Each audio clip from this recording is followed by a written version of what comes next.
Welcome my dear students. আমরা আগের ভিডিওতে ফ্রেঞ্চ রেভলিউশন অর্থাৎ 1789 সালে ফরাসি দেশে যে বিপ্লব ঘটেছিল তাকে বলা হয় ফরাসি বিপ্লব। এই বিপ্লবের রাজনৈতিক কারণ নিয়ে আমি আগের ভিডিওতে আলোচনা করেছি। আলোচনার ভিত্তিতে বিষয় সম্পর্কে তোমরা ধারণা লাভ করবে। আজকে আমি আলোচনা করব এই ফরাসি বিপ্লবের রাজনৈতিক কারণের উপর শর্ট কোশ্চেন, অর্থাৎ এমসিকিউ কোশ্চেন আসবে। এমসিকিউ এর উত্তর পারবে এবং এক বাক্যে অতি সংক্ষেপে উত্তর লেখা, তাই সেই প্রশ্নের উত্তর পারবে। সেই প্রশ্নের উত্তর আজকে লিখে আলোচনা করব এবং তোমার ম্যাচিং ডান দিক বাঁ দিক মিলানো, কস্তম্ভের সঙ্গে খস্তম্ভের মিলানোর প্রশ্নও তোমরা পারবে। যেভাবে আমি প্রশ্নগুলো বলবো এবং তার সঙ্গে সঙ্গে উত্তরও বলবো। 1789 সালে ইউরোপের ইতিহাসে বা বিশ্ব ইতিহাসে কোন বিপ্লব হয়? উত্তর, 1789 সালে ইউরোপে ফরাসি বিপ্লব হয়। ফরাসি বিপ্লবের আগে ফ্রান্সের শাসন ব্যবস্থাতে কোন রাজতন্ত্র শাসন করে? ফরাসি বিপ্লবের আগে ফ্রান্সে যে রাজতন্ত্র ছিল সেটা হলো বুর্বো রাজতন্ত্র। বুর্বো রাজতন্ত্র ফরাসি বিপ্লবের সময় এবং তার আগে রাজত্ব করেছে। কোন বিপ্লবের মাধ্যমে বুর্বো রাজতন্ত্রের অবসান ঘটে? 1789 সালে ফরাসি বিপ্লবের মাধ্যমে পুরাতন রাজতন্ত্রের অবসান ঘটে। পুরাতন রাজতন্ত্র স্বৈরতান্ত্রিক ছিল না গণতান্ত্রিক ছিল? পুরাতন রাজতন্ত্র স্বৈরতান্ত্রিক ছিল। ফরাসি বিপ্লবের মূল কারণ জনগণের মনে দীর্ঘদিনের পুঞ্জীভূত বিভিন্ন অভিযোগ এবং অসন্তোষ। এই বক্তব্য কে রেখেছেন? ঐতিহাসিক লেফেভর।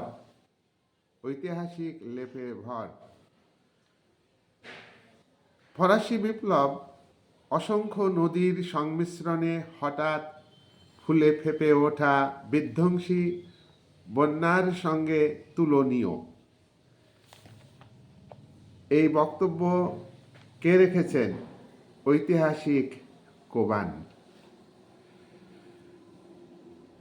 ফরাসি দেশের আইনসভা স্টেটস জেনারেল, এই স্টেটস জেনারেলের অধিবেশন ফ্রান্সের রাজারা কত বছর বন্ধ রাখেন? স্টেটস জেনারেলের অধিবেশন বন্ধ রাখেন 175 বছর। কত সাল থেকে স্টেটস জেনারেলের অধিবেশন বন্ধ রাখেন? 1614 সাল থেকে স্টেটস জেনারেলের অধিবেশন বন্ধ রাখেন। ফরাসি বিপ্লবের আগে রাজশক্তির ভিত্তি কী ছিল? ফরাসি বিপ্লবের আগে রাজশক্তির ভিত্তি ছিল ঈশ্বর প্রদত্ত ক্ষমতা, অর্থাৎ রাজার ক্ষমতার উৎস হল ঈশ্বর। রাজপদকে দৈব শক্তির উপর প্রতিষ্ঠিত করেন। ঈশ্বর প্রদত্ত ক্ষমতা অনুযায়ী ঈশ্বরের প্রতিনিধিকে ঈশ্বর প্রদত্ত ক্ষমতা অনুযায়ী শাসক রাজা হলেন ঈশ্বর প্রদত্ত ক্ষমতার অধিকারী। ফরাসি বিপ্লবের আগে যে রাজতন্ত্র ছিল সেই রাজতান্ত্রিক শাসন ব্যবস্থা জনগণের কাছে দায়িত্বশীল না ঈশ্বরের কাছে দায়িত্বশীল?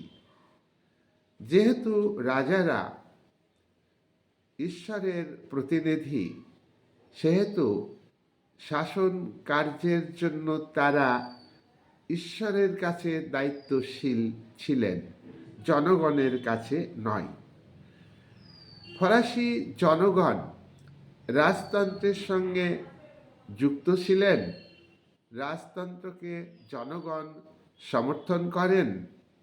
উত্তর: ফরাসি বিপ্লবের আগে রাজতন্ত্র থেকে জনগণ বিচ্ছিন্ন ছিল, জনগণ রাজতন্ত্রকে সমর্থন করেনি। পরের প্রশ্ন: জনগণ কেন রাজতন্ত্রকে সমর্থন করেনি? উত্তর: কারণ রাজতন্ত্র ছিল স্বৈরাচারী, জনগণের মতামতকে গুরুত্ব দিতেন না। জনগণের, বিশেষ করে সাধারণ দরিদ্র মানুষের স্বার্থকে গুরুত্ব দিয়ে সেই স্বার্থ সমাধানের জন্য সরকারি নীতি গ্রহণ, এটা ফরাসি রাজারা করেননি। তাই রাজতন্ত্র থেকে জনগণ বিচ্ছিন্ন ছিল, জনগণ নিজেদের রাজতন্ত্রের সঙ্গে যুক্ত রাখেননি, তারা রাজতন্ত্রের বিরোধী হয়ে যান। পরের প্রশ্ন: ফ্রান্সে যখন বিপ্লব হয়, ফ্রান্সে যখন বিপ্লব হয় 1789 সালে, তখন রাজা ছিলেন কে? ষোড়শ লুই। পরের প্রশ্ন: রাজা ষোড়শ লুই কি 1789 জন্য বিপ্লবের জন্য দায়ী রাজতান্ত্রিক কারণ হিসাবে? না, ষোড়শ লুইয়ের আমলে বিপ্লব সংঘটিত হয়, এ কথা ঠিক, কিন্তু জনগণ রাজতন্ত্রটাকে, মনার্কিকে তারা সমর্থন করেনি, রাজতন্ত্রের উপর বিশ্বাস হারিয়ে ফেলে। কারণ দীর্ঘদিন ধরে ষোড়শ লুইয়ের আগের রাজা পঞ্চদশ লুই, তার আগের রাজা চতুর্দশ লুই, এদের শাসন সম্পর্কে জনগণ অবহিত হয়। চতুর্দশ লুই এর শাসনকাল কোন সময়? চতুর্দশ লুইয়ের শাসনকাল হল 1643 থেকে 1715। চতুর্দশ লুই কি ধরনের শাসক ছিলেন? চতুর্দশ লুই স্বৈরাচারী শাসক ছিলেন। চতুর্দশ লুই রাষ্ট্রের সমস্ত ক্ষমতা নিজের হাতে কেন্দ্রীভূত করেন এবং তিনি এই ক্ষমতা বলে জনগণের উপর অত্যাচার নিপীড়ন করতেন।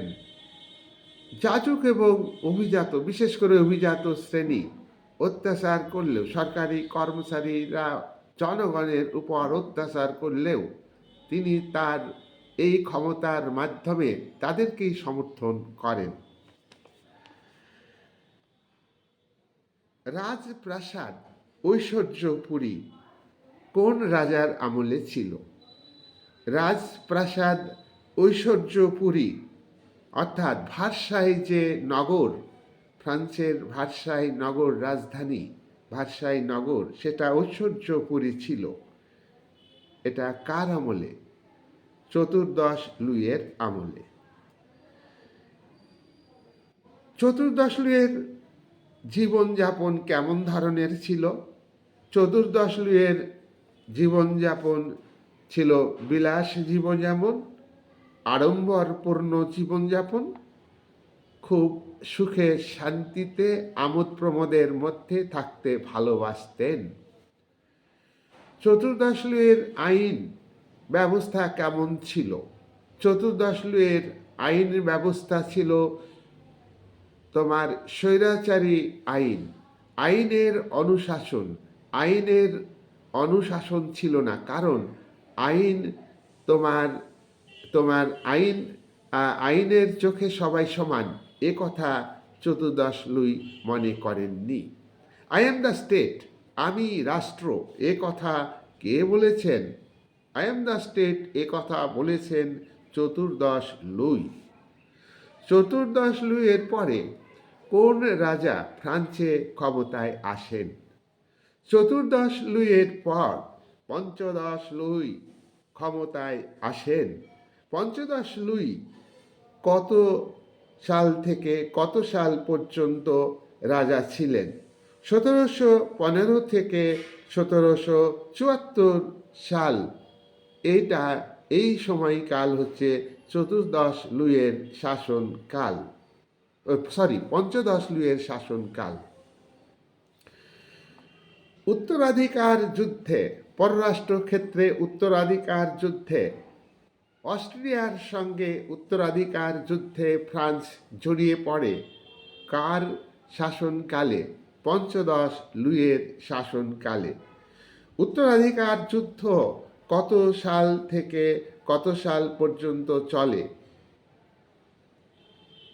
উত্তরাধিকার যুদ্ধ চলে 1643 থেকে, তো 1643 থেকে, এটা মিস্টেক হলো, তোমার 1600, আচ্ছা এই সালটা পরে বলছি।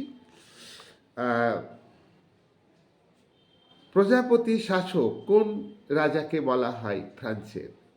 প্রজাপতি শাসক বলা হয় ফ্রান্সের পঞ্চদশ লুইকে। কেন তাকে প্রজাপতি শাসক বলা হয়? পঞ্চদশ লুইকে প্রজাপতি শাসক বলা হয় কারণ রাজা বিলাস, অলস এবং পরিশ্রম বিমুখ ছিলেন। বিলাসিতার জীবন কাটাতেন, অলস প্রকৃতির ছিলেন, আর তিনি কাজকে ভয় পেতেন। সেই জন্য তাকে প্রজাপতি রাজা বলা হতো। পঞ্চদশ লুইয়ের আমলে রাজকোষের অবস্থা কেমন ছিল?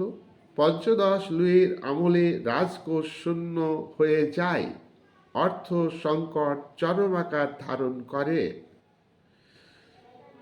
ষোড়শ লুই, ষোড়শ লুই কার পরে ক্ষমতায় আসেন? পঞ্চদশ লুইয়ের পরে ষোড়শ লুই ক্ষমতায় আসেন।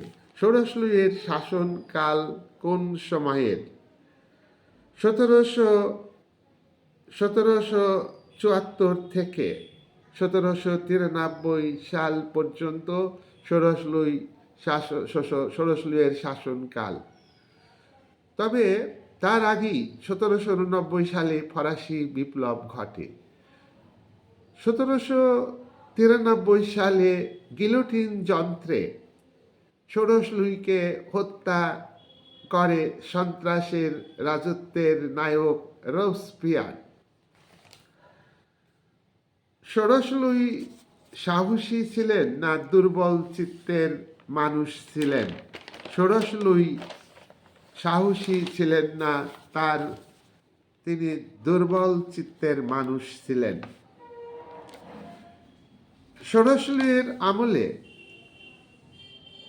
রাজতন্ত্র স্বৈরাচারী, গণতান্ত্রিক। রাজতন্ত্র স্বৈরাচারী এবং দুর্নীতিগ্রস্ত ছিল। ষোড়শ লুইয়ের আমলে দুর্নীতিগ্রস্ত কর্মচারীদের কি বলা হতো? ইন্টেন্ডেন্ট বলা হতো।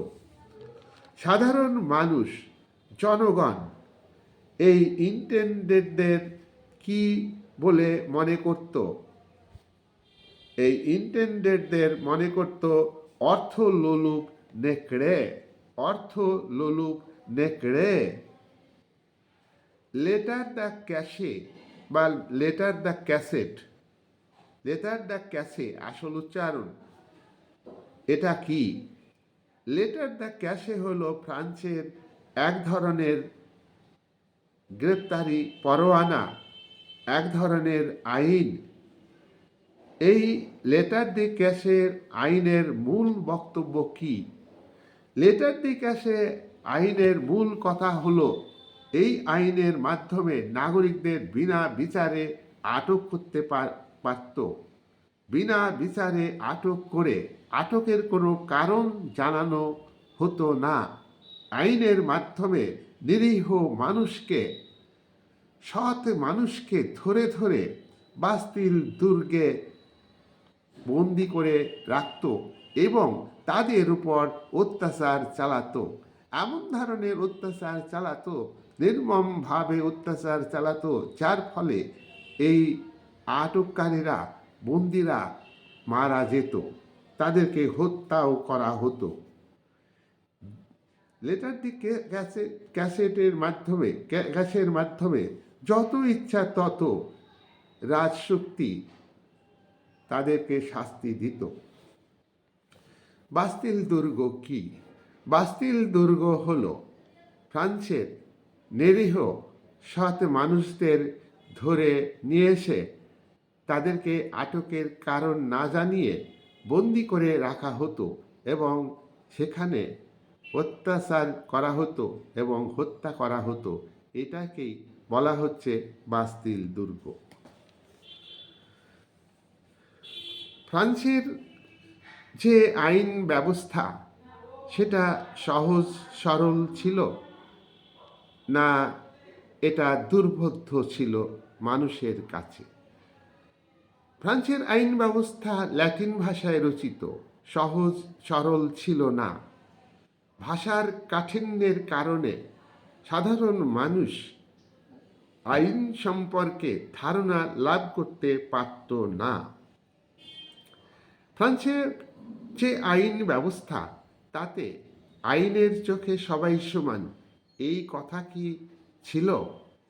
না, ফ্রান্সের আইন ব্যবস্থাতে আইনের চোখে সবাই সমান এই বক্তব্য ছিল না। আইন বৈষম্যমূলকভাবে মানুষের উপর প্রয়োগ করত। যাজক এবং অভিজাতদের উপর আইন যথাযথভাবে প্রয়োগ করে তাদের কোনো শাস্তি ফরাসি দেশে বিপ্লবের আগে ছিল না। বিচার ব্যবস্থা, ফ্রান্সের বিচার ব্যবস্থা বিপ্লবের আগে কেমন ছিল? বিচার ব্যবস্থা ত্রুটিযুক্ত, বিচার ব্যবস্থা দুর্নীতিযুক্ত। প্রশাসন যেমন দুর্নীতিযুক্ত ছিল, বিচার ব্যবস্থাও তেমনি দুর্নীতিযুক্ত ছিল। বিচার ব্যবস্থা নিরপেক্ষ ও স্বাধীনভাবে বিচার করত না। বিচারকরা বংশানুক্রমিকভাবে বিচারক হতেন। বিচারকরা নিরপেক্ষভাবে যদি বিচারপতি পদে নিযুক্ত হতেন, তারা স্বাধীনভাবে কাজ করতে পারতেন। স্বৈরাচারী রাজতন্ত্র বিচারকদের কঠোরভাবে নিয়ন্ত্রণ করতেন। ফ্রান্সের যে এই যে বিচার ব্যবস্থা তাতে যত ইচ্ছা তত কঠোরভাবে নিরপরাধ মানুষদের শাস্তি দিত। বিচার ব্যবস্থা বংশানুক্রমিক ছিল না নির্বাচিত বা নিয়োগের ব্যবস্থা ছিল? বিচার ব্যবস্থা বংশানুক্রমিক ছিল।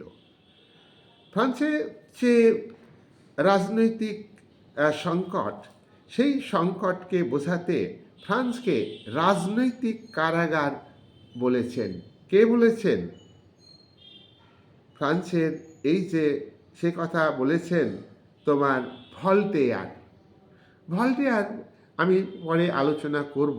কাঁদির গ্রন্থ লিখেছেন এবং সেখানেই ফ্রান্সকে রাজনৈতিক কারাগার বলেছেন। কারণ ফ্রান্সের যে রাষ্ট্র কাঠামো, যে রাজতন্ত্র, পুরাতন রাজতন্ত্র, তাতে ফ্রান্সে যারা নিরীহ সৎ মানুষ তাদেরকে ধরে ধরে আটক করে তাদের উপরে অত্যাচার চালানো হতো। তাই এটাকে রাজনৈতিক কারাগার বলা হতো। আশিয়া রিজিম কি? আশিয়া রিজিম কি? আশিয়া রিজিম হল ফ্রান্সের পুরাতন রাজতান্ত্রিক শাসন ব্যবস্থা, যে রাজতন্ত্রের সঙ্গে স্বৈরাচার, দুর্নীতি যুক্ত ছিল। আইন বিচার ব্যবস্থা নিরপেক্ষ ছিল না, দুর্নীতি যুক্ত ছিল। এই যে পুরাতন তন্ত্র, তাকে আশিয়া রিজিম বলা হয়। ফ্রান্সের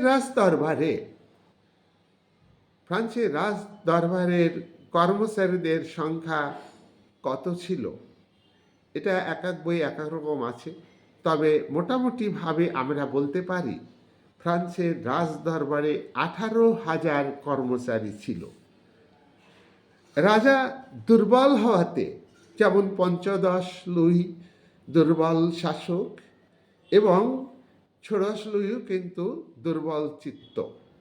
পঞ্চদশ লুই আরামপ্রিয় প্রজাপতি শাসক, ষোড়শ লুইও কিন্তু বিলাসিতার জীবন এবং তিনি দুর্বল ধরনের শাসক। যার ফলে এই দুই রাজার আমলে কোন শ্রেণী ক্ষমতাকে কুক্ষিগত করে?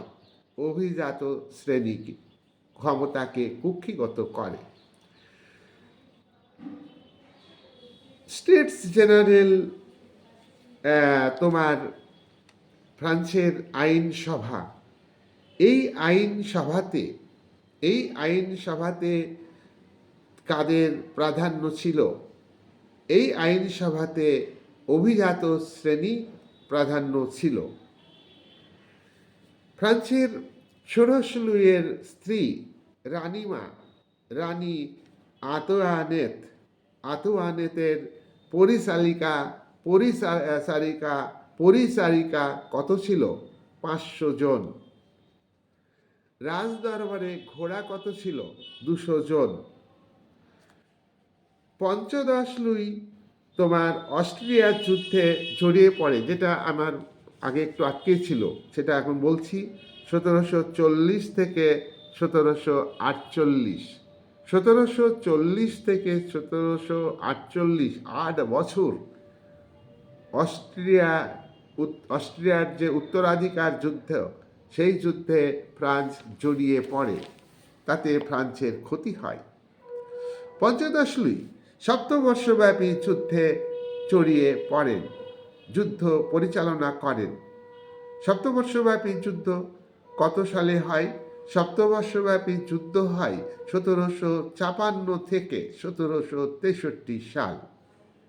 এই 7 বছর এই যুদ্ধ হয়েছিল বলে একে সপ্তবর্ষব্যাপী যুদ্ধ বলা হয়। সপ্তবর্ষব্যাপী যুদ্ধ কাকে বলা হয়? এই প্রশ্নের উত্তর তোমরা পারবে। সপ্তবর্ষব্যাপী যুদ্ধ কোন কোন দেশের মধ্যে হয়? ফ্রান্স এবং ব্রিটেনের মধ্যে সপ্তবর্ষব্যাপী যুদ্ধ হয়। সপ্তবর্ষব্যাপী যুদ্ধে কোন দেশ পরাজিত হয়? সপ্তবর্ষব্যাপী যুদ্ধে পরাজিত হয় ফ্রান্স। এই যুদ্ধের প্রভাব ভারতবর্ষের ফরাসি এবং ইংল্যান্ডের মধ্যে যে দ্বন্দ্ব, তাতে প্রভাব ফেলেছে। পরের প্রশ্ন, ষোড়শ লুইয়ের বিদেশ নীতি কি? ষোড়শ লুই আমেরিকার স্বাধীনতা যুদ্ধে সাহায্য করে। ষোড়শ লুই আমেরিকার স্বাধীনতার যুদ্ধে সাহায্য করে। আমরা জানি ষোড়শ লুই 1774 থেকে 1793 সাল পর্যন্ত ক্ষমতায় ছিলেন। তার আগেই 1789 সালে বিপ্লব হয়। এই ষোড়শ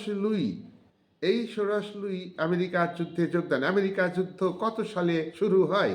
আমেরিকার যুদ্ধ শুরু হয় 1776 সালে।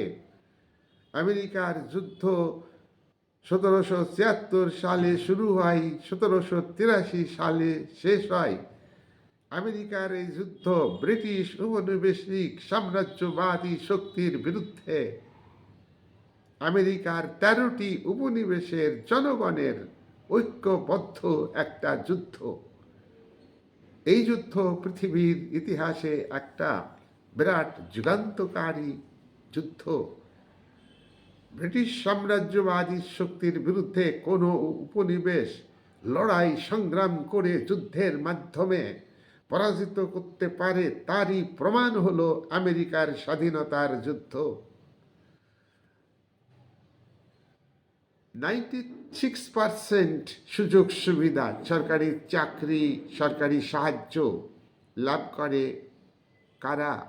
96% সুযোগ সুবিধা লাভ করে যাজকদের মধ্যে মুষ্টিমেয় ব্যক্তি এবং অভিজাতদের মধ্যে মুষ্টিমেয় ব্যক্তি, তারা সংখ্যায় 4%।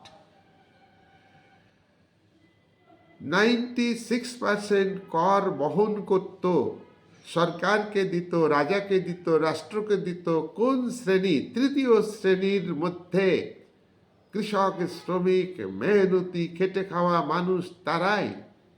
আর উদীয়মান ধনিক বণিক শ্রেণীও দিত। তৃতীয় সম্প্রদায়ের মধ্যে বহু শ্রেণী ছিল। তৃতীয় সম্প্রদায় 96% কর দিত, কিন্তু 96% মানুষ তারা রাষ্ট্রের সুযোগ সুবিধা থেকে বঞ্চিত ছিল, তারা শোষিত, বঞ্চিত। তাই জনগণের মধ্যে রাজতন্ত্র খারাপ, রাজতন্ত্রকে উচ্ছেদ করতে হবে, এইটাই ছিল তাদের প্রতিজ্ঞা, এইটাই ছিল তাদের মানসিকতা। তাই রাজনৈতিক কারণের উপর আমার আজকের ভিডিওতে যে শর্ট কোশ্চেন দিলাম, তাতে MCQ, SAQ, MCQ, multiple choice, চারটি থাকবে, একটা বেছে নিয়ে পূর্ণ বাক্যে উত্তর দিতে হবে। এক বাক্যে উত্তর এর মধ্যে থেকে পারবে। 2 বাক্যে উত্তর কোশ্চেন থাকবে, 2 বাক্যে 4টি কোশ্চেন থাকবে, উত্তর দিতে পারবে। 1 বাক্যে তোমার উত্তর দিতে পারবে, 4টি কোশ্চেন থাকবে। এমসিকিউ থাকবে 10টা, সাধারণত কম বেশি স্কুল করতে পারে। আর কস্তম্ভ খস্তম্ভ মিলানো পারবে। আর 4 নম্বরের কোশ্চেনও পারবে। 2টো চ্যাপ্টারের উপর কোশ্চেন হবে 40 নম্বরের ফার্স্ট ইউনিট টেস্ট। 2টো চ্যাপ্টারের উপর, এই একটা চ্যাপ্টার হচ্ছে ফরাসি বিপ্লব, আর প্রথম চ্যাপ্টার ফরাসি বিপ্লবের উপর, আরেকটা হচ্ছে তোমার নেপোলিয়নের সাম্রাজ্য, জাতীয়তাবাদ। নেপোলিয়নের সাম্রাজ্য ও জাতীয়তাবাদ, 2টো চ্যাপ্টার। আজকে আমি যে আলোচনা করলাম, ভিডিও শুনবে এবং ভিডিও স্লো করে দিয়ে খাতায় লিখতেও পারবে। আমি এমনভাবে আলোচনা করব তাতে করে তোমাদের যেভাবেই শর্ট আসুক না কেন, ক্রিটিক্যাল করে কোশ্চেন করলেও উত্তর দিতে পারবে। সর্বোপরি গত ভিডিওতে যে আমি আলোচনা করেছি রাজনৈতিক কারণ, সেটা একাধিকবার শুনবে, আর টেক্সট বইটা একবার পড়বে। আগে ভিডিও শুনবে, তারপর টেক্সট বই পড়বে, তারপর শর্ট কোশ্চেনগুলো খাতায় একটু চোখ করবে, চোখ বুলিয়ে দেখবে, আর তোমার ভিডিওটা শুনবে, প্রশ্নোত্তরের ভিডিওটা। এই বলে আজকের ভিডিও আমি শেষ করছি। হ্যাঁ, থ্যাংক ইউ সো মাচ। তোমরা ভালো থাকবে আর আমার চ্যানেলের পাশে থাকবে। এই বলেই আমি আমার আলোচনা শেষ করছি।